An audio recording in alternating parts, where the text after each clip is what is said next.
Welcome back to Lalitha's kitchen. ఈరోజు మనం చేసేది కాకరకాయ పులుసు. సో ఇది చాలా సింపుల్, కానీ చాలామంది చాలా డిఫరెంట్గా చేస్తారు. సో నేను ఎలా చేస్తాను అనేది చూపిద్దాం అనుకుంటున్నాను. దీనికోసం ముందు ప్రెప్ వర్క్ ఏంటంటే మెంతులు నానబెట్టుకోవాలి. ఒక హాఫ్ స్పూన్ మెంతులు, ఆబ్వియస్గా పులుసు కోసం చింతపండు, ఆనియన్స్ ఎక్కువ కట్ చేసుకో, అంటే ఆల్మోస్ట్ కాకరకాయలు ఎంత అయితే ఉంటాయో అంత ఈక్వల్ క్వాంటిటీగా ఆనియన్స్ ఉండాలన్నమాట. ఆనియన్స్ని ఇలా చిన్నగా కట్ చేసుకోవాలి. కాకరకాయలు స్కిన్ తీసేసి ఆ పొట్టు తీసేసి దాన్ని కొద్దిగా ఉప్పులో నానబెట్టేసి కాసేపు ఉంచాలి. ఇన్ని ఆనియన్స్ ఫ్రై మరగటానికి, పులుసులో అవటానికి, పులుసులో రెడీ అవటానికి టైం పడుతుంది కాబట్టి మీరు ఇది స్టార్ట్ చేసే ముందు ఉప్పు వేసి దీన్ని పెట్టేసేయండి అంతే. సో ఇప్పుడు మనం పోపు వేసుకున్నాక ఇదంతా ఆనియన్స్ బాగా మగ్గిపోయినాక అప్పుడు వీటిని బాగా వాడ్చుకొని ఉప్పులోంచి నీళ్ళు తీసేస్తే సగం చేదు అక్కడ పోతుంది అనమాట. తర్వాతది చింతపండు వాటి వల్ల పోతుంది. అస్సలు 0% చేదు ఉంటుంది ఈ ప్రాసెస్తో చేస్తే.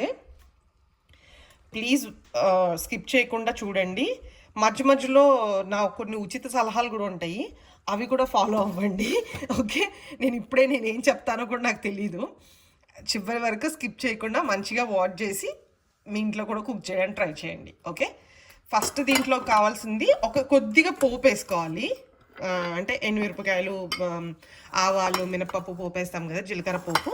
ఫస్ట్ పోపుతో స్టార్ట్ చేసుకోవాలి.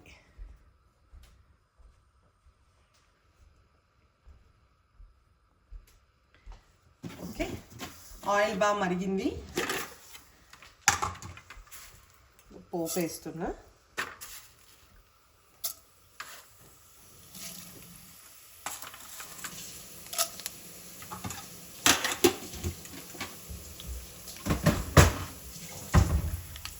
ఫ్రెష్గా కరివేపాకు వచ్చింది, పుంకాలు కరివేపాకు వేసుకుంటాం.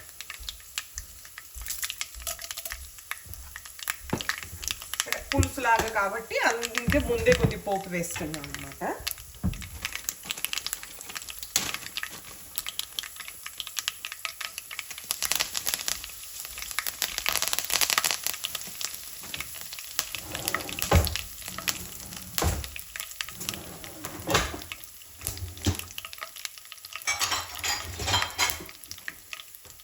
ఎమ్మటే మగ్గిపోయింది కదా, ఫ్రై అయిపోయింది. సో ఇప్పుడు దీంట్లో మనం ఇది ఉల్లిపాయలు వేగిన తర్వాత వేసేయచ్చు, ఎందుకంటే బాగా నానిపోయినవి, అవి ఇంకా ఫ్రై అవ్వక్కర్లేదు. మెంతులు, ఉల్లిపాయలు వేసేద్దాం. ఉల్లిపాయలు బాగా మగ్గిన తర్వాత అప్పుడు పచ్చిమిరపకాయలు వేద్దాం. ఇది ఆనియన్ ఫ్రై లాగా అవ్వక్కర్లేదు, కూరకు అయ్యేటట్టు ఉల్లిపాయలు మంచిగా సాఫ్ట్గా అయితే బాగా చాలన్నమాట. బిర్యానీకి ఫ్రై అయినట్టు అవ్వక్కర్లేదు కదా, అవ్వకూడదు. సో దీంట్లోనే కొద్దిగా మనము ఉప్పు వేసుకుందాం, ఎందుకంటే ఇన్ని ఉల్లిపాయలు మగ్గాలంటే కొద్దిగా ఉప్పు వేసుకుంటే ఆ నీరు పడుతుంది అనమాట. ఉప్పు, కొద్దిమంది పసుపు కూడా వేసుకుంటారు, బట్ నేను పసుపు వేయను, ఎందుకంటే పసుపు కారం ఉంటుంది కదా మనకి ఎలాగూ.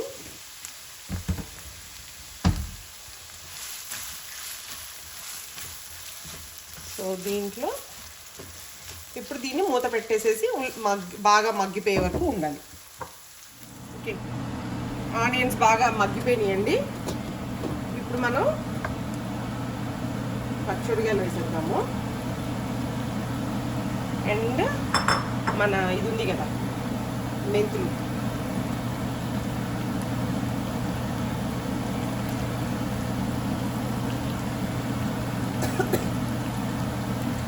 మెంతులు ఫ్రై అవ్వక్కర్లేదు, మంచిగా మధ్యలో ఇలా మెత్తగా తగిలితే బాగుంటాయి అన్నమాట. ఇప్పుడు కొద్దిగా ఒక హాఫ్ స్పూన్ అల్లం వెల్లుల్లిపాయ పేస్ట్,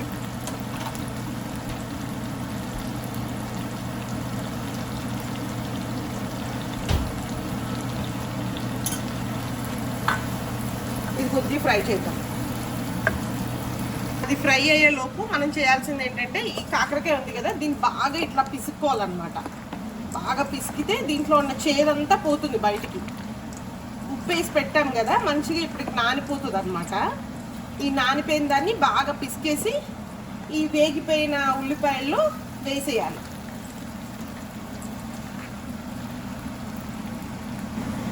ఇప్పుడు ఇలా బాగా పిసికేసేది కదా, ఇది కూడా పోపు కూడా ఎగిపోయింది. ఇప్పుడు దీంట్లో ఈ నీళ్ళన్నీ బయటకు వచ్చేసేటట్టు ఇట్లా పిండేసుకొని బాగా ఇందులో వేసేది.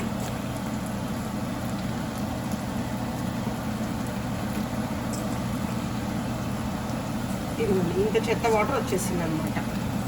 సో ఇప్పుడు దీన్ని మూత పెట్టేసి మగ్గియాలి.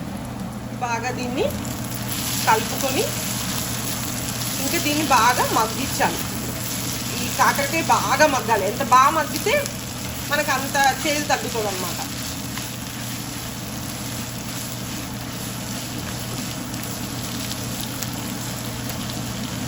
వేస్తే ఇందులో ఉప్పు వేయాలి తప్ప ఇంక ఇందులో కారం గీరం ఇప్పుడే ఏం వేయొద్దు.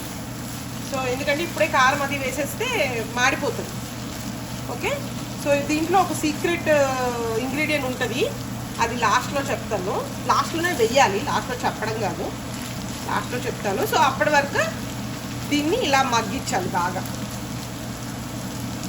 ఓకే, ఇలా బాగా ఇట్లా మూత పెట్టేసి మగ్గిద్దాం. ఒకసారి చూద్దాము. ఓకే, సో ఇలా వచ్చింది కదా, ఇలా వచ్చి కంగారు పడకండి, ఇదేం మారిపోవట్లేదు.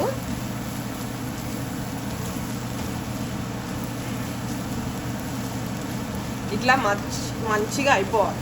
ఇంకా దగ్గరికి అయినా బాగానే ఉంటుంది. బట్ ఇప్పుడు మనం నానపెట్టుకున్న చింతపండు పులుపు వేసుకోవాలి. సో ఈ చింతపండు నానబెట్టాను కదా, ఈ పులుపు వేయాలి. మరీ ఎక్కువ పులుపు వేసేయద్దు, మరీ ఎక్కువ నీళ్ళు పోసేయొద్దు, కొద్దిగా దగ్గరికేనే పెట్టుకుంటే అది బాగుంటుంది అనమాట కదా. చింతపండు వేసిన తర్వాత ఎప్పుడు కలపకూడదు. ఓకే, ఇష్టం వచ్చినట్టు కలిపేయకూడదు. సో దాన్ని అట్లాగా మరగనియాలన్నమాట. ఎందుకంటే చింతపండులో ఒక చిన్న పచ్చిదనం మీద ఉంటుంది అనుకుంటా. అన్ఫార్చునేట్ ఇప్పుడు అడగడానికి మా నాయనమ్మ లేరు, సో మనకు తెలియదు. సో దీనికి సరిపడా కారం, ఇందాక ఆనియన్స్కి సరిపడా ఉప్పు వేసుకున్నాము, ఇప్పుడు పులుసుకి సరిపడా ఉప్పు వేసుకోవాలి.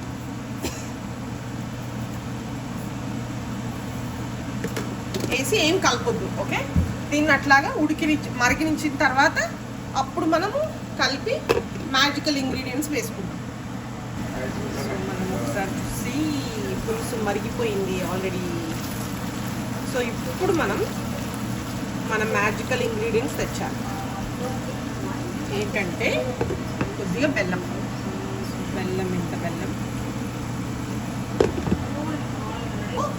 బెల్లం వేసుకోవాలి మనం ఫస్ట్. అది ఈ చేదుని సప్రెస్ చేస్తుంది అనమాట. బెల్లం తర్వాత ఇంకొక ఇంపార్టెంట్ ఇంగ్రీడియంట్ వేయాలి. నాకు తెలుసు అది నేను మాత్రమే చేసే ఇంగ్రీడియంట్ అనుకుంటా. అదేంటో చెప్తాను, చూపిస్తా. ఫస్ట్ గెస్ చేయండి. ఇది నా secret ingredient. Any guesses? No? Try your best. No? Try. ఈ సీక్రెట్ ఇంగ్రీడియంట్ని ఇందులో వేసేసేయాలి. అదేంటంటే బియ్యపిండి. ఒక 2 స్పూన్లు బియ్యపిండిని కలిపి ఇందులో వేయాలన్నమాట. చెప్పానా? సీక్రెట్ ఇంగ్రీడియంట్ మీరు ఎక్కడ వినుండరు. సో పులుసుల్లో ఎప్పుడన్నా బియ్యపిండి, బెల్లము, చింతపండు ఆ 3 వేసేటప్పటికి ఆ పులుసుకి ఒక థిక్కెన్ వస్తుంది అనమాట. థిక్కెనింగ్ వస్తుంది, థిక్ అయిపోతుంది పులుసు. తినేటప్పుడు ఒక మంచి ఇట్లా ముద్దకూరలాగా ఉంటుంది, తిన్నట్టు అనిపిస్తుంది. చూడటానికి తినేటప్పుడు కూడా ఆ పిండి అదంతా చాలా టేస్టీగా యమ్మీ ఉంటుంది అన్నమాట. సో ఇంతే నా సీక్రెట్ కాకరకాయ పులుసు. ఇప్పుడు దీంట్లో అసలు ఏం మాత్రం మీకు చేదు ఉండదు, చాలా బాగుంటుంది. పిల్లలు హ్యాపీగా తినొచ్చు. నేనైతే దీనికి ఆమ్లెట్ కానీ ఎగ్ పొరిట్ కానీ కాంబినేషన్ ఇస్తాను పిల్లలకి. నేను పొటాటో చిప్స్ దాంతో నేను లైక్ చేస్తా. But try with your family and at your home. Please don't forget to subscribe my channel and message me how it came. Thanks for watching.